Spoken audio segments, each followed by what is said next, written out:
Good morning, respected parents and dear students. Welcome to your computer class. Today we will continue Chapter 1,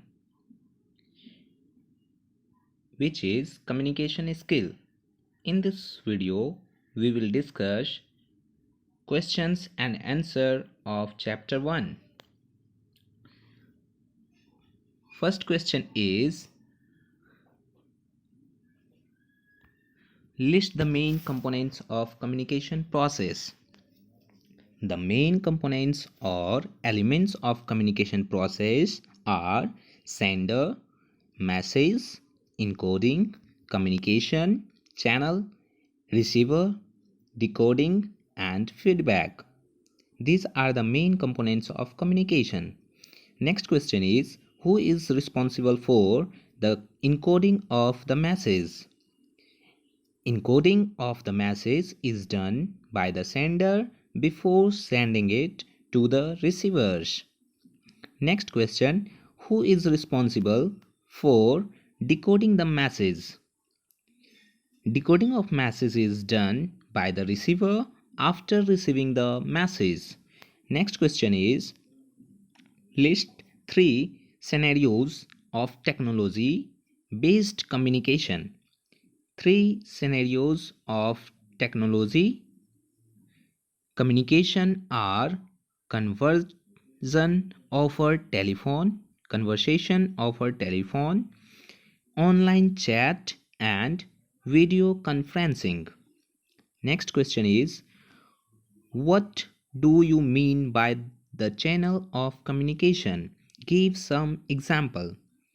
The medium of communication is called communication channel, such as oral, written, technology based, etc.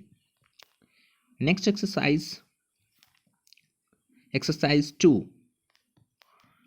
First question is, describe the scenario where all the major factors of effective communication come in effect. Answer: one such scenario is classroom. Sender and receiver are teacher and student respectively.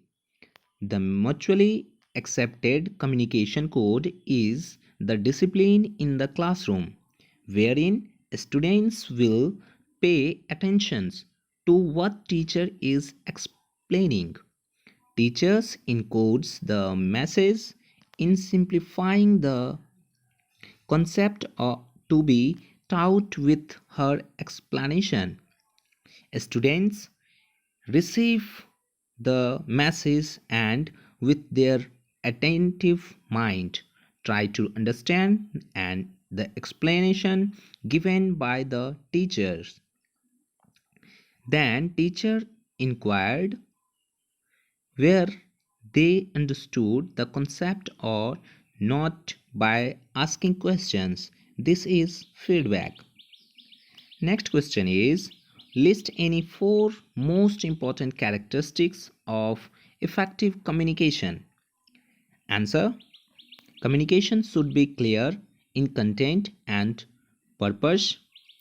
Communication should be complete with least scope of questions.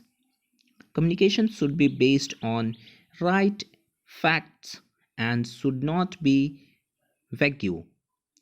Effective communication leads to desired output and achievements. These are the important characteristics of effective communication. Next question is, relate a real life scenario depicting communication barrier of environment. During summer, a hot classroom is there with students and teachers. Due to the heat, students find it difficult to concentrate on what teacher is explaining, and teacher is also uncomfortable. Next question is, give real life example of communication barrier due to personality traits of the communicators.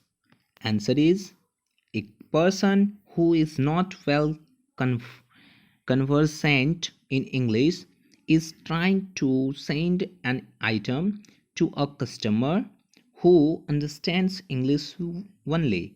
Another example, two persons from vastly different culture, say Japan and India, trying to exchange their ideas for the first time. These are the questions related to session 1. Next session is method of communication. In this session, some important questions are: question number 1, describe a scenario where oral communication is most effective as compared to written. Answer: teacher's explanation in the classroom, a leader addressing a gathering of people, two persons discussing a matter to resolve a dispute between them. Next question is, list any 3 scenarios where written communication is most effective. Answer: written communication is most effective in formal setups like official orders, legal notices, agreements with term and conditions, peace signed between two governments, etc. Next question is, list any 2 major advantages and disadvantages of nonverbal communication. Advantages of nonverbal communication are: nonverbal communication completes oral and audiovisual communication.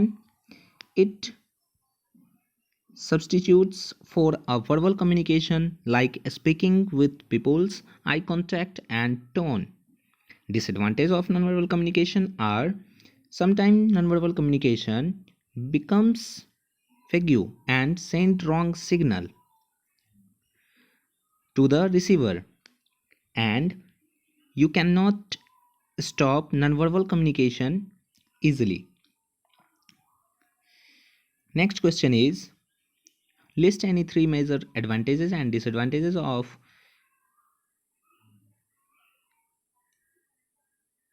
visual communication. Advantages of visual communication: use of internet and video conferencing save cost incurred otherwise on scaling, geographical barrier, physical movement of the participants, and other related expenses like lodging, food, etc. It is an effective way to explain complex ideas and concepts easily. Next one, technology makes it reusable and easy to distribute. Disadvantage of visual communication: it includes incurs a lot of cost in infrastructure. It needs maintenance of equipments. Technology and equipments can be complex to operate and learn. In the next video, we will discuss session 3 and 4. Thanks for watching.